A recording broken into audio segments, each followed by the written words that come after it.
Hello and welcome to the UK and Ireland Minnesota Vikings Fan Club podcast. I am your host for today, Tom Parry-Jones, content editor for your UK and Ireland Minnesota Vikings Fan Club. And I am joined today by show producer and co-president of the fan club, Mr. Reece Field, and senior advisor. Is that what we're calling you these days, Darren? It changes every day, so it's just important bloke. That's what it is. Important bloke, Darren Hales. Say hello, gentlemen. Hello, gentlemen. Hello, gentlemen. Hello, gentlemen, indeed. And, well, you'll know, listeners, from that introduction that I'm obviously not Big Deal Rich. I'm still a big deal in my own way, as we all are. But I'm not Big Deal Rich because he's on holiday and can't be with us, and John is feeling a little under the weather, so all-round nice guy, John McDonald, let's wish him the best, getting better from whatever man flu he's got. Yeah, get well soon. You sound like you're rough, mate, so... Yeah. As for Big Deal Rich having a nice holiday, that's no excuse. Selfish. For this. Selfish. Well, I mean, he can't be here for every single show. I mean, 52 weeks a year. We have to give him some time off, I suppose. But far be it from me to be the voice of reason on this podcast. Anyway, so obviously we didn't have a show last week. There were other people feeling under the weather, myself included. And so we have a bit to catch up on, including the start of OTAs. The Vikings OTAs have started. JJ McCarthy is back in the do not hit the quarterback red jersey, and he's looking pretty good. And we'll also be getting onto some news from around the league, including the start of sales of the International Series tickets. And I hope everyone has already been in the queue to get their tickets for the Vikings game against the Cleveland Browns at Tottenham Hotspur Stadium. But as I say, let's start with OTAs. And let's get into it, shall we? I think I might have frozen. You were there a minute ago, but no, you're not moving, Reece. You're in a lovely sort of pose. Yeah. At least we can still see you. Jacket. You see me? Yeah. I'm here. Yeah, I mean, we can see you, but you're just not moving. You're wearing a very nice jacket. I am wearing a very nice jacket. I think the podcast studio is... Well, I've not got the podcast studio this week, so I'm in the garden. So it's unusual. The virtual background Darren's done is working wonders, but it has frozen, it seems.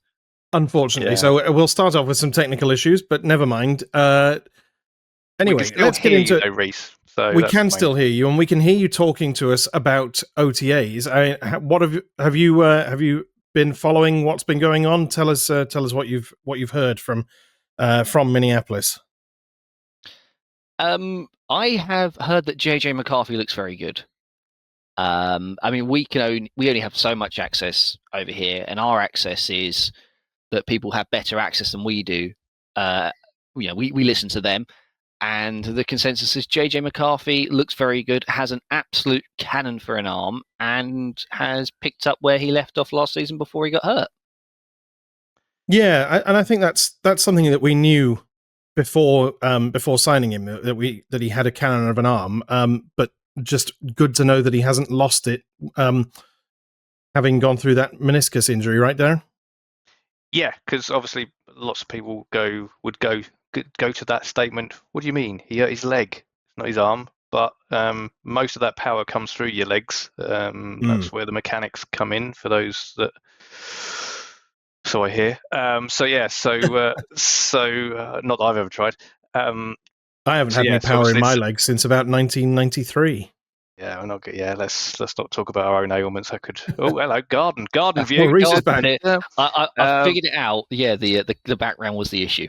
The background's causing your. This is why people need to watch the video podcast, not listen to the audio. But however you consume our podcast. A nice hanging chair in the garden there, Mark. It looks wonderful. It looks very exciting. If we run what we're about. Oh, yeah, throwing footballs. That's what we're talking about. JJ looks all right.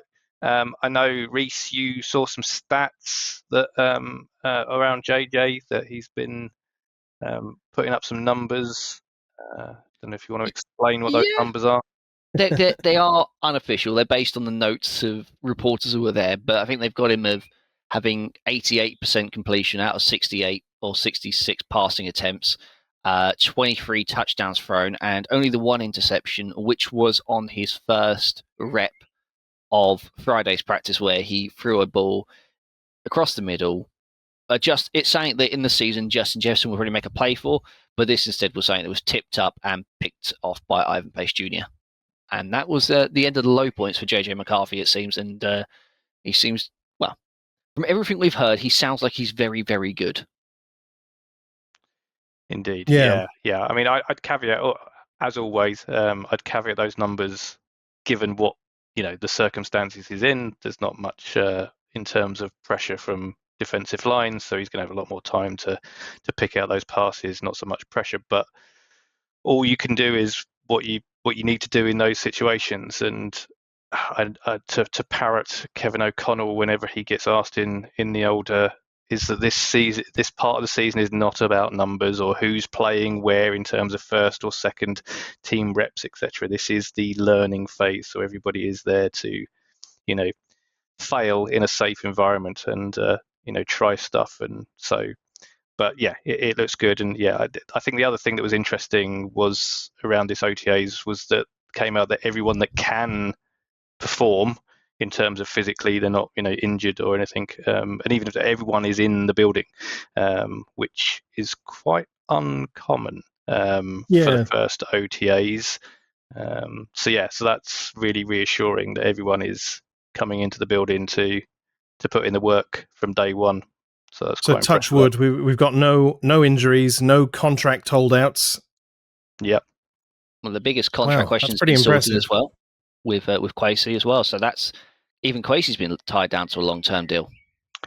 Yeah, there was no Kwesi holdout. He didn't turn up for day one. Kwesi wasn't sat on the bike on the sideline. No, exactly. He's no. So yeah, he has work to do. Yeah, so no surprise there either. Was there anyone, either of you two, have any? I think the only surprise, I thought it took longer than I thought it would. Kind of view on that. Who's hosting this podcast? No, sorry. I mean, it's terrible. Sorry, we should fire Craig because of the 2022 draft. Why do we extend Casey up to the 2022 draft? It was it was a no-brainer, wasn't it? Yeah. Yeah. It was really a no-brainer, and they haven't said exactly how long that the contract is going to be for. They've said it's multi-year, so obviously he's contracted to at least 2026, probably 2027 or 28. In fact, more likely 28 or 29, which I think is really well deserved. He's really put together a great roster and used draft picks wisely, and free agency he's done very well in as well. Not let anyone really hold him to ransom. Yeah, indeed. And go on, Reece. Okay, I was going to say, I think what I like about it is that he's been true to his word. He came in and said, we're doing a competitive rebuild. And everyone was like, well, what is that? And, well, we've seen it. I mean, the team even looked competitive in the season, of course, with Kirk Cousins' Achilles injury, where, we started off bad, fought back to 500, went on a crazy run with Josh Dobbs, brought Nick Mullins in to win a game 3-0, and then missed out on the playoffs in the final week of the season. It was, he has lived up to what he said he was going to do. Yeah, absolutely. And he staked his reputation and his career really on a first round quarterback who unfortunately had to miss his rookie year, but as we said, is looking very good in OTAs. So I can't really fault the decision by the Wilfs to extend their general manager, Kwesi Adofo-Mensah.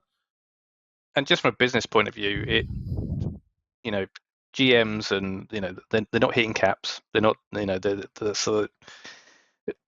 I don't know the specifics, but I think it's quite uncommon that they just don't get. If they'll just renew you, it's just part of the It's just it's much more just a process thing. And then if you start to do really badly, then they just cut you and get rid of you and you're fired, and then they bring someone else in. But it, it's not normally the same sort of situation if you holdouts and it's just coming to the numbers ultimately, which there's no limits, so invariably they'll pay it, and then if it goes south, then they'll cut their losses that way. So not surprised. I think Reece, you said you're surprised it took so long. I think that was just a timing of what's going on in the season, to be honest. I think with the draft and free agencies, those sorts of things, just got in the way. Sorry, Reece, go on. I was going to say, you can probably also, the fact that the contract wasn't sorted, you can always credit Kwesi for having quite a smart draft, because a lot of GMs, when their contract's coming up for renewal, like to try and make a big splash, whereas he did that last season. He didn't do that this season. I mean, we didn't have too much to play with, but he kept all of next year's picks intact, so he was obviously expecting to stay. Otherwise, he would have really had a chance to screw over a future GM. I think we have given away maybe a 6th rounder next year, and that was in the trade for Jordan Mason, I believe. Otherwise, my question to you guys would be, what areas do you think that Kwesi needs to improve to really make it his next contract an A+? I think we can probably all agree this first contract of his has been maybe a B+. What does it have to be an A? For me, I think he just needs to keep showing the improvements in drafting. Obviously, everyone hangs everything on that 2022 draft, which was very poor. But he was also a green GM coming in with scouting staff and scouting reports that were all from the previous regime. So so there's a good trajectory. So that needs to keep improving and just keep hitting. But anywhere else, I think ultimately his legacy is going to be tied to the team performance. So things like pushing into playoffs and getting playoff wins and potentially going all the way, those are the things. But I think we need to be to answer your question, for me, consistently going deep into playoffs, I think would be what I would need to see to move his grading up further when it comes around to the end of this contract. How about you, Reece? I think keep getting the big deals done early. I think that's been important. It's sort of proven. I think some of that is down to the culture. Players want to commit to being here for a long time, and they don't want to run their contract down to try and get the big bucks. We saw Jefferson sign early, Hawkinson sign early, Darasaw exceptionally early, really, when you consider things. And I think he's got to keep doing that. He's got to keep on top of the business. The draft picks concern me a bit, but at the same time, I think as a fan base, we all have unrealistic expectations a lot of the time, especially when most of our picks are late rounders. Kobe King came in, and I think we're all expecting Kobe King. Or I say we're all expecting, but you see a lot of the fan base expecting to see Kobe King almost as a starter, as the next Ivan Pace Jr. But he's been exceptional with the which is odd because we've still got Ivan Pace Jr. Exactly, yeah, but it just proves again another thing that he's been so great with is the undrafted free agents. A lot of the UDFAs have come in and played a role. Even outside of Ivan Pace, Bo Richter was doing bits off the edge last season. So keep up doing what he's doing so well. Yeah. To be fair, those fans are idiots as well, because Ingram Dawkins is going to be next Ivan Pace Jr., not Kobe King. That's probably true. I've completely lost my train of thought there. What do you think? Do you think Kwesi's got? Oh no! I'm the host. I don't get to express opinions. Have you met our other host? Yeah. I say previous. He is still a host. He's just not here. Yeah. I agree with both of you. I think it's all about making sure that the numbers are balanced. That you've got to make sure that the checkbook isn't. We're not breaching the salary cap and all that stuff, and still managing to build a competitive roster. And that's Kwesi's job in a nutshell. It's his job to provide the roster for Kevin O'Connell, and I think he's done that. So he's deserved the contract extension. So I think in a way, it's all really just about carrying on doing what he's been doing. rather than because obviously, as you say, that 2022 draft, it wasn't his draft. There was very little input that he would have had into that from a Vikings point of view. And now he's had 3-4 years under his belt. And he knows, so now he knows this franchise inside and out. And it's just a matter of continuing to build with the pieces he's got and the ones that he can acquire next off season, and hopefully staving off any injuries this season. Touch wood, touch wood, touch wood. I think he's put the pressure back on KOC, hasn't he? I mean, KOC's coaching sort of said, "All right, Kwesi, get the talent in the door." He's done that, and now it's back on KOC to finally win that playoff game. Just let's get the playoff win this season. First things first. And you can see that they both they work well together as well. Like you could see, not the draft just gone, but the one before. The smile on Kevin O'Connell's face when he found out that we were getting Dallas Turner, and you can just see that Kwesi is providing him the players that he wants and that he thinks he can work with. Yeah, and I think the other thing in terms of caution is that we're not out of that competitive rebuild yet. I think that's the thing.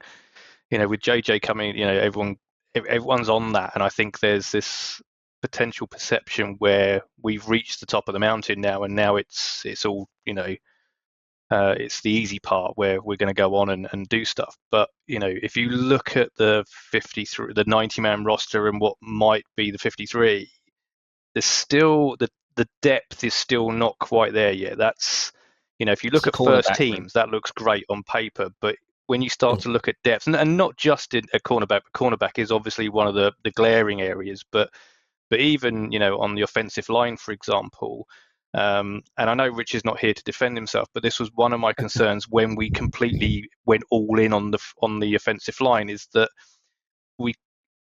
we'd already improved the offensive line, so that had got better. Could we have improved the depth elsewhere and then come back to that guard at a later date? But ultimately, it doesn't matter. The key thing here is that, and get back to your point, Tom, is that if we get any significant injuries, that's when there may be the cracks that come into things that because that depth isn't quite there yet to sustain a long push, especially in the division that we're in. Should those injuries inevitably come along. They've both had their contract extensions now. It's solidifying the Vikings' future for the next few years. That's really what the front office has done. And I think it's very exciting to be a Vikings fan right now for that reason, just because you kind of feel like we have a bit of direction again. Whereas I think for a little while we were missing that direction. Indeed. Yeah, I think so. Yeah. Smashing. Well, so that's rather. What's that? I was saying next. Next. Well, what's next on the agenda?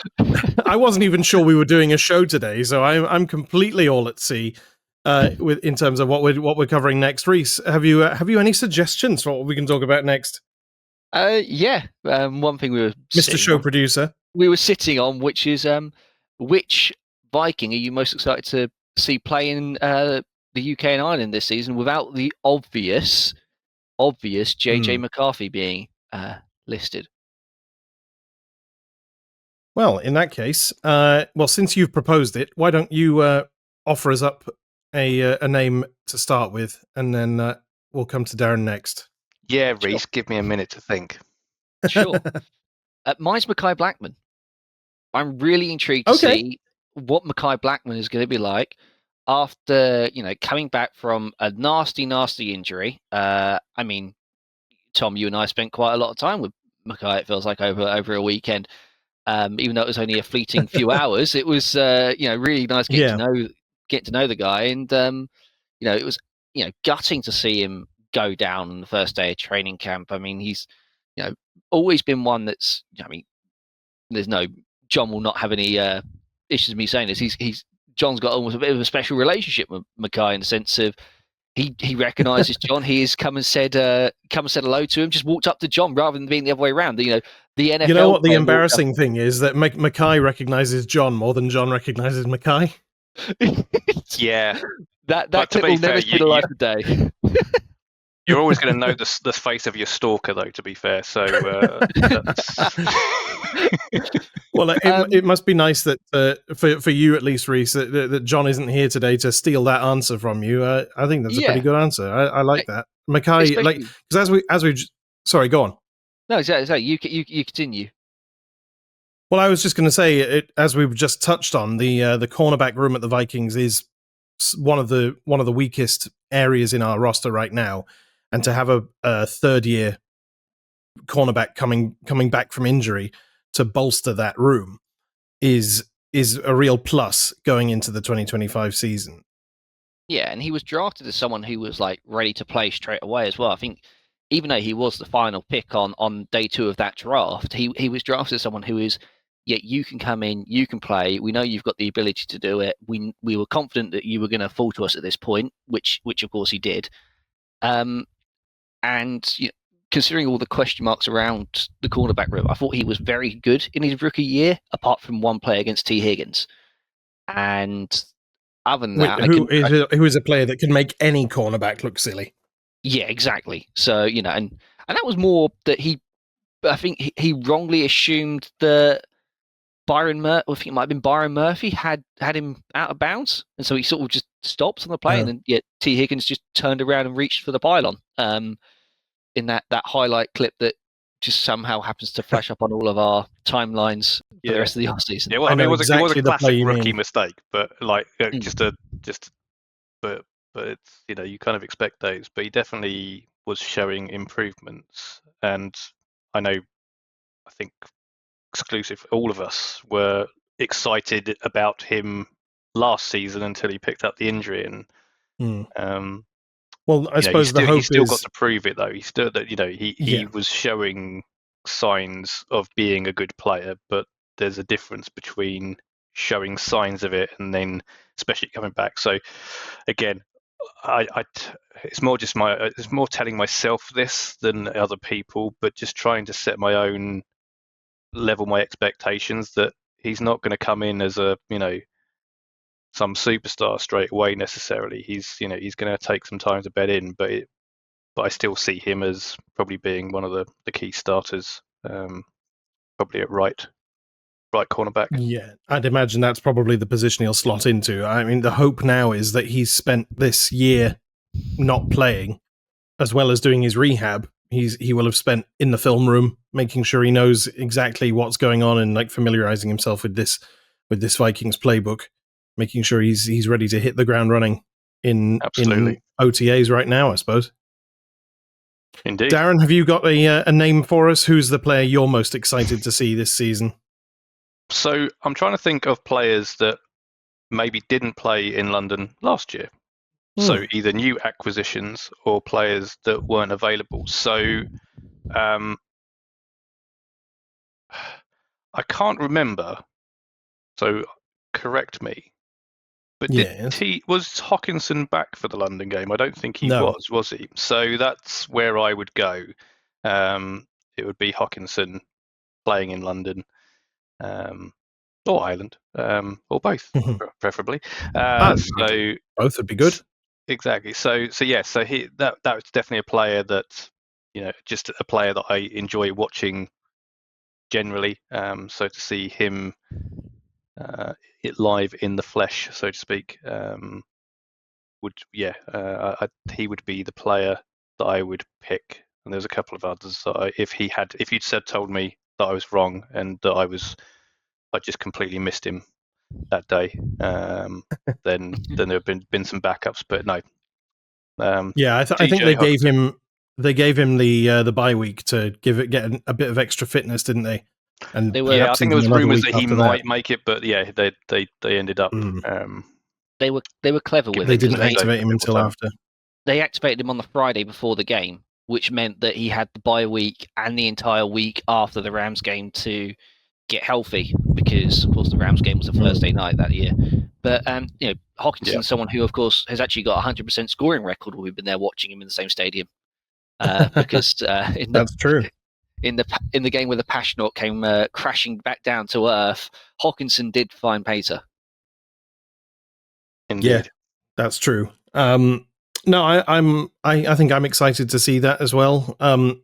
TJ is an excellent tight end. I think he was a brilliant acquisition the season before last, albeit midway through the season. And it would be nice to see him on these shores and the ones next door. I'm going to go with I think I'm going to go with a rookie for mine. There was obviously plenty of options left. I'd quite like to see Jeff Okudah. I'd like to see how he comes back from his struggles in the NFL. Obviously, was he a first round? He was a first round pick. He was the end of the first round for Lions 4 years ago. Lions. It wasn't the end, was it? It was somewhat in the middle, was it not? It was a top cornerback taken off the board, wasn't he? I think in that draft. I pay as much attention to the draft as I pay to Kevin O'Connell's contract situation. Yeah. But no, Jeff Okudah, a player I'd like to see. I'd like to see how our new guard, Donovan. Oh God, what's his name? Donovan Jackson. Donovan Jackson. I'd like to see how he gets on. But I think the rookie I'd like to see most is Ty Felton, because I know very little about him. But what I do know, I'm excited about, because he is, by all accounts, a bit of a speed demon. He's going to take the top off defenses, and he's going to be that third wide receiver, potentially behind Jefferson and Addison. And potentially, if Addison is suspended for a couple of games because of his indiscretions last year, we could see him maybe in that number 2 wide receiver role. I always like skill position players, and I think Ty Felton has the potential to be the kind of wide receiver that we haven't seen really make an impact for us in the last few years. Yeah, I'm not quite sure where to sit with Ty Felton. When we first picked him, I was a little bit down on him, to be honest. It was an odd pick, wasn't it? In the third round. But the more I've looked into him, I think he has the potential. He needs to prove it, though. I think that's the key thing. But yeah, he has the potential to be a very, very exciting player. I found myself deep diving, and Maryland do a YouTube series. I don't know if either of you have seen it. One is specifically about Felton being picked in the draft by the Vikings, which was where I started. But then I went and it's quite interesting watching. They're all the same. It's just sitting in the background and watching them at training and interviewing coaches. So they all follow the same format. But I thought it was quite interesting at college level to see how that went. And yeah, he certainly, he was certainly a big player for them, and everyone speaks very highly of him in terms of his intelligence and his abilities. So I think he could be the dark horse, I think. Definitely. The other one, sorry, go on, Reece. I'd like to hear your input on Ty Felton. I think it also, considering this looming potential suspension for Addison, he is one that we really could be seeing play a key role in Dublin and in London. It'd be exciting to see, what would happen, what defenses would do if they were faced with both Ty Felton and Jalen Naylor lined up at wide receiver on the same play, because that's a lot of speed. I was just going to say. You could send those both deep, and you've got the entire middle of the field to play with almost. It's a horrible situation as a defensive back to cover that. Jefferson's going to be in dreamland, isn't he? Like I was thinking, like, who is Felton going to replace in that starting lineup? And obviously, he's not going to replace anyone in the starting lineup, but he certainly could be useful on a 4 deep pattern. If we really need to take the top off. So Felton was my pick, but I mean, I was almost tempted to go with Jordan Mason as well. I'd like to see how he fits into this offense, because we said a lot last season about how Aaron Jones was maybe struggling with the amount of workload he was being saddled with. Yeah, I think that's definitely true. Yeah. I think it started to take its toll on him. So yeah, he was. Mason would have been my second choice if I hadn't have gone with Hawkinson. I think the combination, not specifically the player in and of himself, but with him and having Jones, I think the combination will be a very interesting 1-2 punch, and seeing how that really helps. So yeah. It's difficult to nail down this sort of question because there are so many players that we've brought in the off season, and not just that, but as you pointed out with Hawkinson, players who just weren't available for us to see on this side of the Atlantic last year. But I think we've picked some good guys there. So I was going to extend this question. Okay, that's all right, gentlemen, because I was watching Locked On Vikings, which I often do as a podcast. Very good podcast. If you don't listen to it, do go check it out. And I was intrigued by one of the questions, so I thought I'd pose it to yourselves. So the question they were asking was, who out of the team this year do you think is the most likely to have a career year? That's a good one.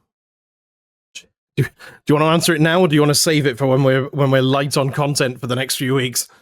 Well, we can up to you. We can answer it now. You can think about it. What do you say, Mr. Producer?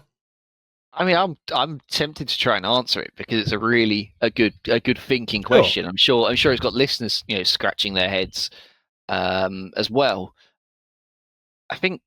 I mean, I could say, sorry. Go, yeah. You start. I don't know if we call it a career year because I think he'd go on to a better year on the back of this. But Dallas Turner's role is going to increase next season. Of course, Pat Jones moved on to, I want to say, Carolina, and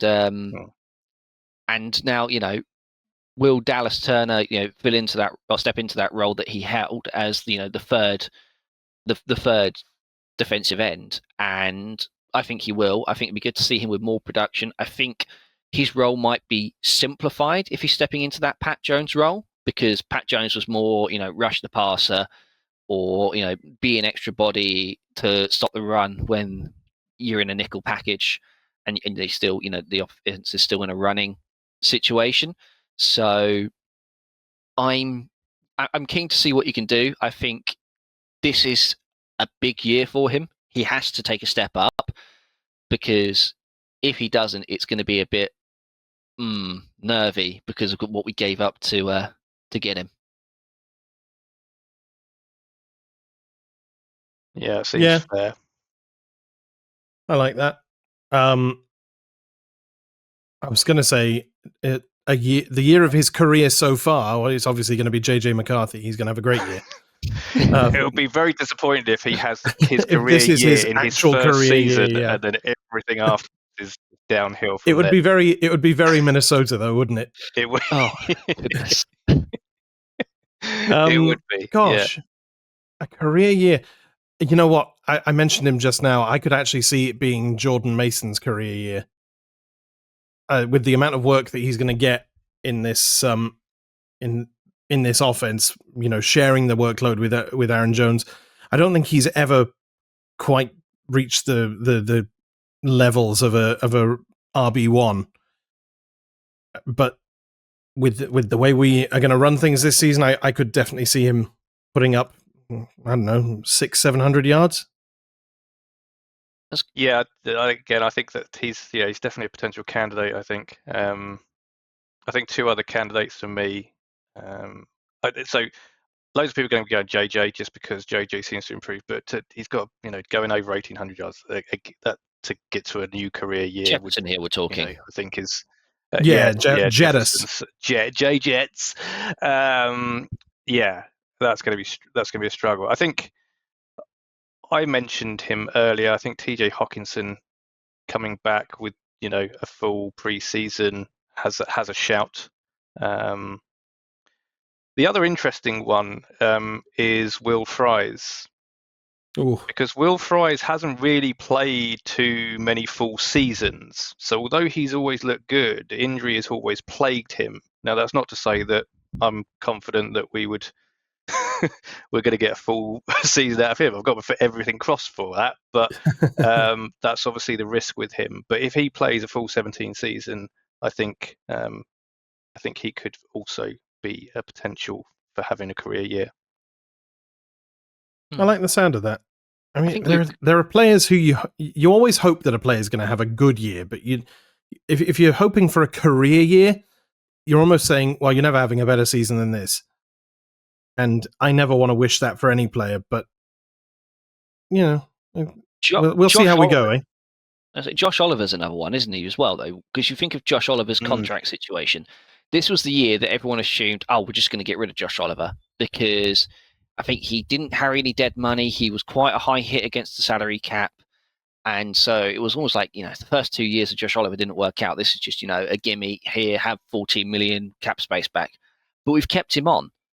And so, players going into a contract year, they always seem to find an extra year. I mean, we even saw it out of Garrett Bradbury to the point where I almost had faith in Gareth Bradbury, or Garrett Bradbury, not Gareth. And so you don't hear a lot of Americans called Gareth, do you?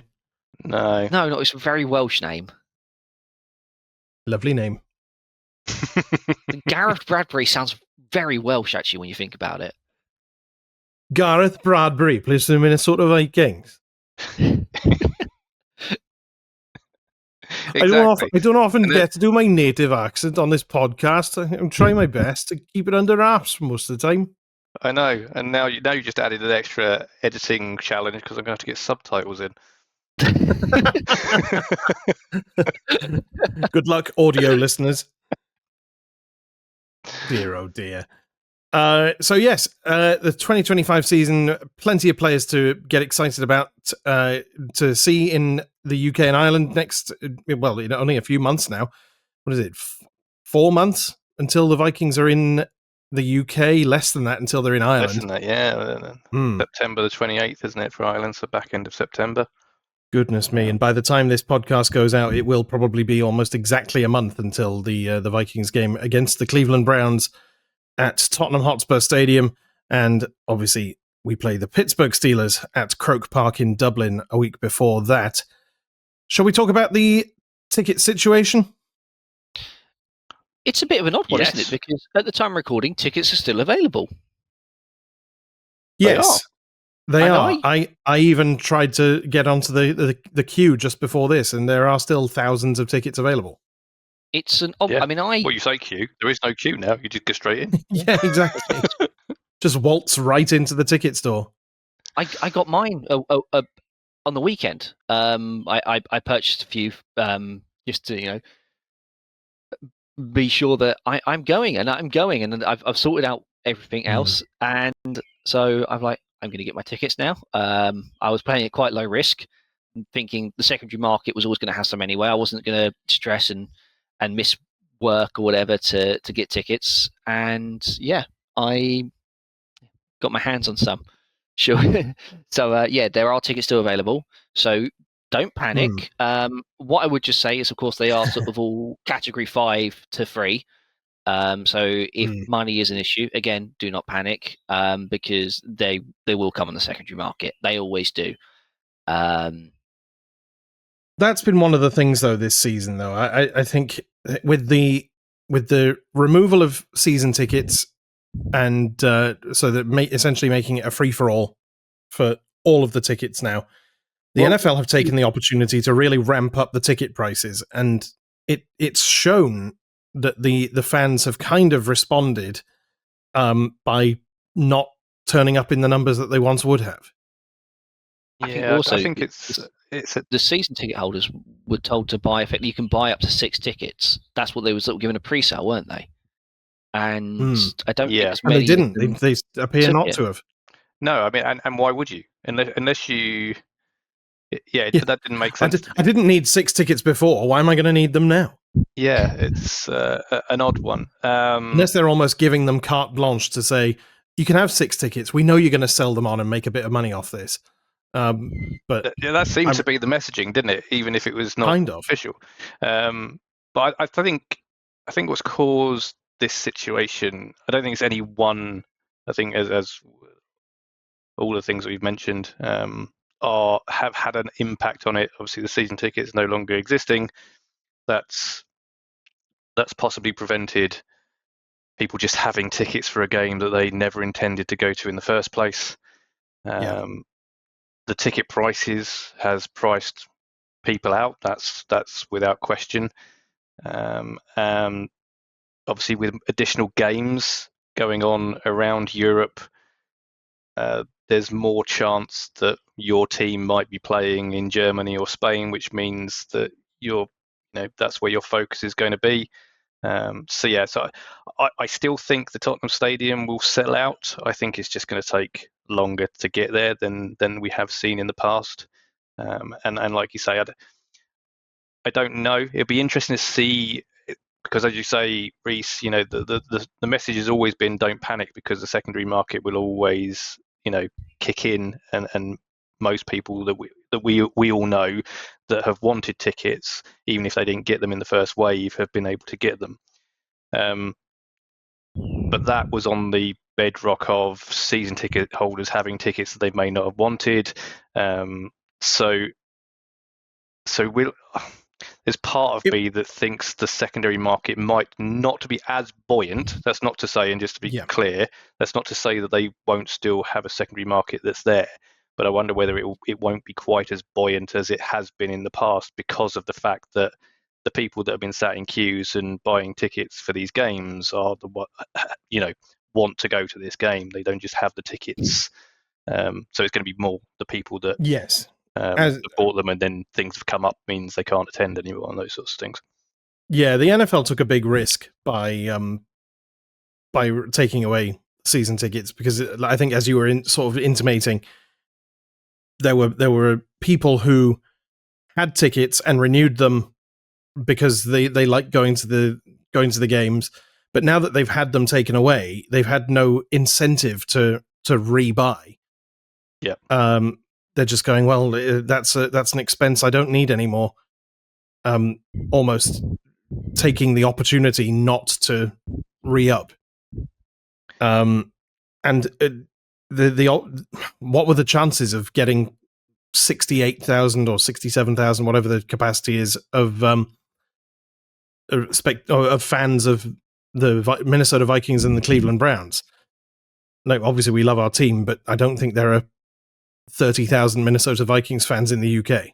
Yeah. I mean, that's an interesting point as well, because one of the enjoyable aspects of London games, or is that cosmopolitan feel, if you like, that you're always going to bump into fans of every team. Whether this year might not be quite as cosmopolitan as it has been in previous years, again, for the same reasons that the season ticket holders that just love the game, because there's still lots of people in this country that don't necessarily associate themselves, at least not strongly, with the team. They just love the NFL and they just like watching the games, so that they will go to these games, and they're happy to invest in those season tickets. But I mean, I think it's also people that just had their noses put out of joint, I think, and I think that there's a little bit of a protest year as well from a lot of the season ticket holders that have just gone, screw you. Especially with the price increases. If they'd kept the price, the ticket prices the same, there might have been less of a thumbing of the nose back at the NFL. But now that they've said, well, not only do you not have a ticket, you also have to pay more for the ones that we are now selling openly. So it's I understand where people are coming from, and I can see why it's been less. There's been less uptake in the first few days of this sale. I mean, there is. I mean, I've just done a quick check. There is still, a secondary market of the inflated tickets. There always was going to be, and the the lowest, or sorry, the highest category, I don't know how you call it, whatever that lowest price band was, they're still being sold on StubHub for £170, and that will come down. If someone has bought them just to sell them for that, they'll realise their mistake when they'll realise people can buy better seats for less money. The same or less, yeah. Oh yeah, I mean the touts are still, as much as Ticketmaster protested that they were, due to the pauses in the queue, that was to weed those out, and I'm sure it has. I work in the IT industry and those sorts of things. I understand what they're trying to do, but it's not a foolproof system, and there will be those people that have been able to do it, even if they're just doing it on the more, even if it's not the big guys, but there's still going to be the the secondary touts, if you like, as I like to, which are just the everyday man and woman that goes, well, I'll just buy the max because I can, and I'll sell the other 5, and that will pay for my one ticket, so those sorts of attitudes, that they're still going to get through the net, so they will turn up. But if people, in the infamous words of William Wallace, hold,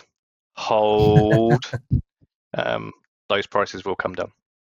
But certainly don't go to the secondary market right now, because you can still get them firsthand if you're interested in category 5 to 3 tickets. You certainly can, and that is because the tickets for the Minnesota Vikings game against the Cleveland Browns at Tottenham Hotspur Stadium at the beginning of October are now on sale. Tickets for the game against the Pittsburgh Steelers in Dublin at Croke Park have not gone on sale yet as of the recording of this podcast. That sale begins, I believe, on June the 17th. Yes. Which is a Tuesday. It's 2 weeks tomorrow as we record this. So I'm annoyed. Everyone, because because it falls on a day that I am going for work purposes. I am traveling because I have the start of 2 days of workshops with my work, and there's no way I'm going to be out sitting. Hopefully someone can sit in the queue for you and get you a ticket to Dublin. Yeah, so if Ticketmaster are listening or watching on YouTube, plug, then hit me up. Absolutely. Well, we hope to see as many of you listeners at the games as possible, and even if you can't make it, we know you'll be there with us in spirit. Send us your messages, send us whatever you want to take into the stadium to support the team, and we will do our best to make it happen. Otherwise, what else is happening on the day? We've got plans to visit the regular pubs again, haven't we? The regular pubs are booked. We have them. They are excited to have us back. The Skull March is being planned. A drum is in the works at last. For Whom the Bell Skulls is in the works. When people say what they that's like, our guest ale, isn't it? Guest ale, yep, that is in the works. When people say what would they like us to bring into the stadium, megaphones are not allowed. As fun as that was last year, No. Darren and I didn't have a voice by the end of it, and the drum will prevent us from screaming "boom, boom" at the top of our lungs. But yeah, that's really it. I guess should we do a bit of a wrap up, Tom? Well, I was just going to say let's name the pubs where we're going to be. We're going to be at the Two Brewers and the Victoria on Scotland Green. Yeah, the Two Brewers and the Victoria. They're both on Scotland Green, just maybe half a mile to a mile south of Tottenham Hotspur Stadium. You will be able to join us there for a couple of pints of For Whom the Bell Skulls, and then we will make our way up to Tottenham Hotspur Stadium. But of course, all of that info will be reiterated close to the time, if not many times. Even if we didn't tell you where we're going to be, if you're coming from the Seven Sisters, you'll find us. Seven Sisters Road, and as soon as you see a ridiculous mass of purple, a throng, turn right. Yeah. We will be at the Two Brewers and the Victoria pub on Scotland Green on Sunday, the 6th of October, ahead of Minnesota Vikings against the Cleveland Browns. Isn't it? 5th. Oh, balls. It was the 6th last year. It's the 5th of October. It's the 5th. I pay as much attention to the Vikings calendar as I pay to Kevin O'Connell's contract situation. Or the other thing that you didn't pay attention to. And the draft. Who let me host this bloody thing? Anyway, I suppose that all that it leaves us to get to now is Reece. Would you like to do your little spiel about how people can get in touch with the podcast and all of their UK Vikings fan club friendos? Absolutely. But first of all, we'd like to direct people's attention to the Etsy store. As you may or may not know, it is Pride Month. And as part of Pride Month, we have a line of merchandise, currently mugs and T-shirts, although we're trying to expand that, which have our Pride logo on them. All profits from those sales are donated to Mind Out, which is a mental health charity supporting the LGBTQ plus community. They do some great work, and so we encourage you to, if you want to, represent the club with some pride, to get your hands on some of that, to just contribute to our donation to Mind Out. Outside, where can people find the link for that? Oh, that's well, it should be in the bio of this podcast, and well, you can find it on our website. We will definitely be moving the Mind Out post back up to the top of our page listings, along with, I think we've got well, everywhere. We can put it everywhere, every social media, which you can find in the following places: on Lovely segue. Instagram and on Threads, and also via direct message on X at UK Vikings Fans, on Blue Sky UK and IRE Vikes Fans, YouTube United Kingdom and Ireland Vikings, Minnesota Vikings Fan Club, or at UK Vikings Fans, and Facebook United Kingdom and the UK and Ireland Minnesota Vikings Fan Club. God, it's been a while since I've had to do this. It feels like an eternity. Like falling off a log, Reece. Like falling off a log. It's a wonder we've got any members of our fan club whatsoever. It's falling off a log in very slow, embarrassing fashion right now. But yeah, if you can't find us, I've seen sinking ships go down with more grace. I mean, let's face it. Keep going, Reece. Keep going. If you're listening or watching, you found us. Okay, so in the bio of whatever you're listening or watching on, you can find everything. Okay. That's always my sounds good to me. Links in the bio. I think that might be how we have to do this from now on. I mean, we love the spiel, but goodness me, wrong. that was like pulling teeth. I'm getting a bit cold, if I'm being honest. The that's fair. Well, breeze is yeah. Well, if you stop talking, I'll wind up the podcast. Sounds good. My swords are warm. We'll get you inside, get you back in the warm. Gents, it's been a pleasure being with you this evening, talking all things Minnesota Vikings here in the UK and Ireland. Gents, say goodbye, gentlemen. Goodbye, gentlemen. Goodbye, gentlemen. Oh, you did it. In perfect synchronization for me. I don't know how it was for you. There's no John to finish the segment of Goodbye, Gentlemen, so I didn't know. Goodbye, so let's do this. Gentlemen. Thank you. Goodbye, gentlemen. Cheers. Ta-ra. Ta-ra. Ta-ra.